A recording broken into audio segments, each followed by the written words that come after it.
Domain resource records గురించి చూద్దాం. ప్రతి డొమైన్ నేమ్కి ఒక రిసోర్స్ రికార్డ్ ఉంటుంది అన్నమాట. Each domain name is associated with a record. ప్రతి డొమైన్ ఒక డొమైన్ నేమ్ అనుకో, దానికి ప్రతి దానికి ఒక రికార్డ్ ఉంటుంది. ఆ రికార్డుని రిసోర్స్ రికార్డ్ అంటాం మనం. ఓకేనా? ఇప్పుడు ఆ రిసోర్స్ రికార్డ్ అని చెప్పాము కదా, ప్రతి domain name is associated with a record. That record is known as resource record. ఇప్పుడు ఈ రిసోర్స్ రికార్డ్ లోపల ఏముంటాయి? ఫైవ్ టూపుల్స్ ఉంటాయి. అవి ఏంటి అంటే డొమైన్ నేమ్ ఉంటుంది, టైమ్ టు లీవ్ ఉంటుంది, డొమైన్ క్లాస్, డొమైన్ టైప్, ఇంకా డొమైన్ వాల్యూ. డొమైన్ వాల్యూలో ఏముంటాయి? డాటా అండ్ డాటా రెండు ఉంటుంది అనమాట. దీనిలో ఈసారి 5 ఉంటాయి అనమాట ఒక రిసోర్స్ రికార్డ్ లోపల. ఇది ఇట్లా డయాగ్రామ్ పరంగా first domain name is at the top, తర్వాత ఇవి రెండు డొమైన్ టైపు, డొమైన్ క్లాస్ ఉంటాయి, తర్వాత టైమ్ టు లీవ్, తర్వాత డొమైన్ వాల్యూస్ ఉంటాయి. ఇవన్నీ 1 by 1 డీటెయిల్ చూద్దాం. ఒక డొమైన్ రిసోర్స్ రికార్డ్ లోపల ఏమేమి ఉంటాయని. ఫస్ట్ డొమైన్ నేమ్ లోపల ఈ ఫీల్డ్ ఏముంటుంది అంటే వేరియబుల్ లెంత్ ఫీల్డ్. ఇది field tells the domain name to which the record belongs to. Tells the domain name to which the record ఆ రికార్డ్ దేనికి బిలాంగ్ అయ్యి ఉంది అని చెప్పేది డొమైన్ నేమ్. ఓకేనా? తర్వాత టైమ్ టు లీవ్ 32 బిట్ ఉంటుంది. This field gives a indication to stability of ఆ రికార్డ్ యొక్క స్టెబిలిటీ చెప్తుంది. ఒకవేళ చూడండి, ఇట్స్ హైలీ స్టేబుల్ అనుకో life time, max it will be 1 day. ఒకవేళ తక్కువ స్టెబిలిటీ ఉంటే మినిమం 1 minute వరకే ఉంటుంది అది ఇండికేషన్. ఆ రికార్డ్ అనేది 2 స్టెబిలిటీ ఉంటాయి. ఒకవేళ హై స్టెబిలిటీ అనుకో మ్యాక్సిమం ఒక 1 day వరకు ఉంటుంది. ఒకవేళ మినిమం అనుకో 1 minute, 60 seconds అలా అనమాట. ఇది ఏం చేస్తుంది అంటే స్టెబిలిటీ ఇస్తుంది, ఇండికేషన్ ఆఫ్ స్టెబిలిటీ ఆఫ్ ఆ రికార్డ్ యొక్క స్టెబిలిటీ ఇస్తుంది. ఇది time to leave. Okay, next domain class third field. ఇది డొమైన్ క్లాస్ ఏం చేస్తుంది? This field indicates domain class of every resource record. అది ఏ డొమైన్ క్లాస్కి చెందుతుందో ఆ రికార్డ్ అనేది చెప్పేది డొమైన్ క్లాస్. తర్వాత domain types, different types of domain types ఉంటాయి. It specifies the type of record, resource record.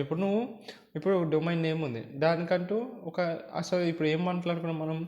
Domain name is associated with a record. Okay, ఆ రికార్డ్నే మనం ఏమంటున్నాం? రిసోర్స్ రికార్డ్ అంటున్నాం. ఇప్పుడు specify the type of resource. ఇలా different type of resource ఉంటాయి, different type of records ఉంటాయి కదా.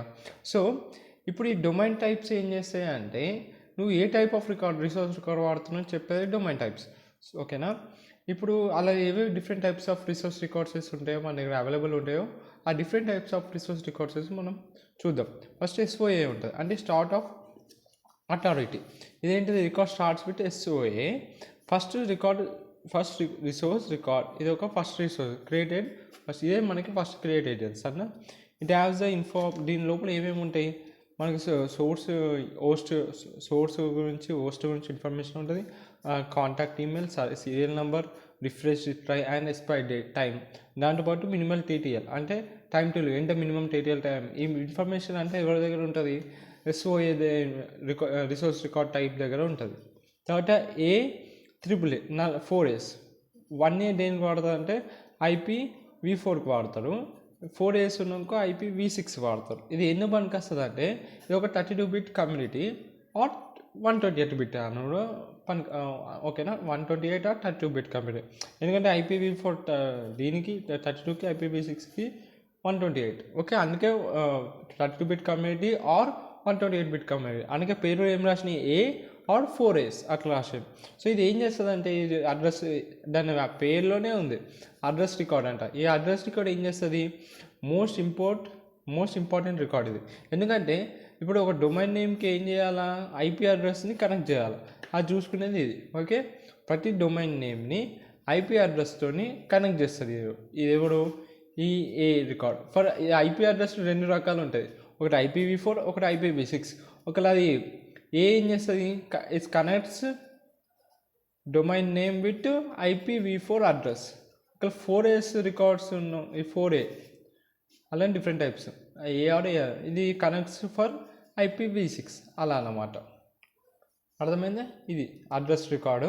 ఇది మన డొమైన్ నేమ్ని IP అడ్రస్ కనెక్ట్ చేస్తుంది. Next MX mail exchange record. MX అంటే మెయిల్ ఎక్స్చేంజ్ రికార్డ్. ఇది ఏం చేస్తుంది? మెయిల్ సర్వీసెస్కి. It use direct email to server for a domain. ఒక డొమైన్కి ఈమెయిల్ని డైరెక్ట్ చేయాలంటే ఇది మనకు వస్తుంది. when any name resolution request is given to a DNS server, ఏదైనా నేమ్ రిజల్యూషన్ సర్వర్ డిఎన్ఎస్కి ఇచ్చినాం, దాని request wear the requested name contains. ఇప్పుడు ఒక డిఎన్ఎస్ సర్వర్కి ఒక రిజల్యూషన్ రిక్వెస్ట్ ఇచ్చినాం, ఒక రిక్వెస్ట్ ఇచ్చినాం డిఎన్ఎస్ సర్వర్కి.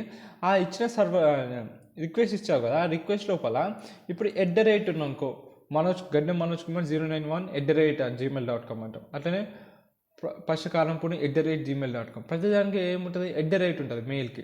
సో అలా నువ్వు ఇచ్చిన రిక్వెస్ట్లో @ అనే క్యారెక్టర్ ఉన్నాకో డిఎన్ఎస్ సర్వర్ ఏం చేస్తుంది, it will search for MX record.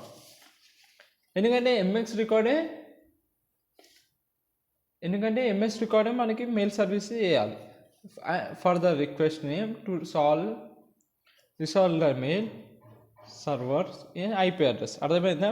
నువ్వు ఒక రిక్వెస్ట్ డిఎన్ఎస్ సర్వర్కి ఇస్తే ఆ డిఎన్ఎస్ సర్వర్ ఫస్ట్ ఏం చేస్తుంది, దాని లోపల @ క్యారెక్టర్ ఉంటుంది. ఎందుకంటే @ క్యారెక్టర్ అనేది పక్క మెయిల్ అని అర్థమైపోతుంది.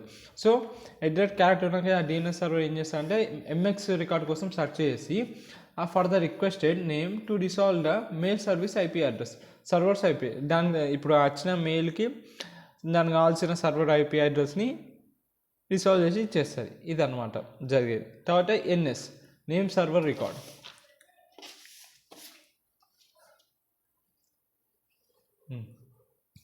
నేమ్ సర్వర్ రికార్డ్ ఏం చేస్తుంది, the NS record are use to specify the name servers.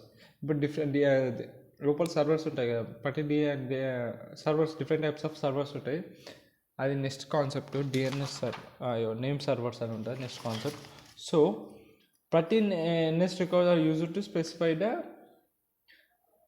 ఒక నేమ్ సర్వర్ని స్పెసిఫై చేయడానికి ఎన్ఎస్ రికార్డ్స్ని మనం వాడతాం సరేనా. అందుకే దీన్ని ఎన్ఎస్ నేమ్ సర్వర్ రికార్డ్ అంటారు. Indicate authority name servers for the zone or domain.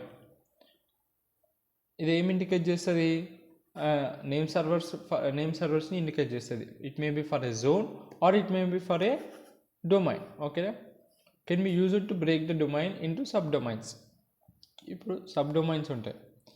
ఇప్పుడు సపోజ్ www.google.education.email.com అని నువ్వు సెర్చ్ చేసినావు, దాని లోపల గూగుల్ అనేది ఒకటి సబ్ డొమైన్. ఇప్పుడు నువ్వు ఒక ఇట్లా టైప్ చేసినాక www.education.com అని పెట్టినా ఎడ్యుకేషన్ అనేది ఇంకో సబ్ డొమైన్. ఇవన్నీ సబ్ డొమైన్స్ అంటారు. సో ఈ సబ్ డొమైన్స్ బ్రేక్ చేసి ఒకటి అని అర్థం చేసుకుంటుంది అది. దానికి ఐపీ అడ్రస్ని వెతికి అట్లా మ్యాచ్ చేస్తుంది. సో ఇది ఏం చేస్తుందంట, name server record use to break the domain into sub domains కూడా బ్రేక్ చేస్తుంది. తర్వాత సీనేమ్ అంటే కొనానికల్ నేమ్ రికార్డ్. అలైస్ నేమ్ అంటే యూజ్ టు కాన్ఫిగర్ కస్టమ్ ఇవ్వడం.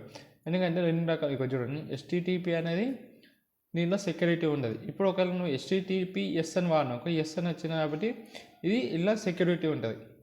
ఇప్పుడు దీంట్లో సెక్యూరిటీ ఎందుకు లేదంటే ఐపీ ఎర్రర్స్ వస్తాయి.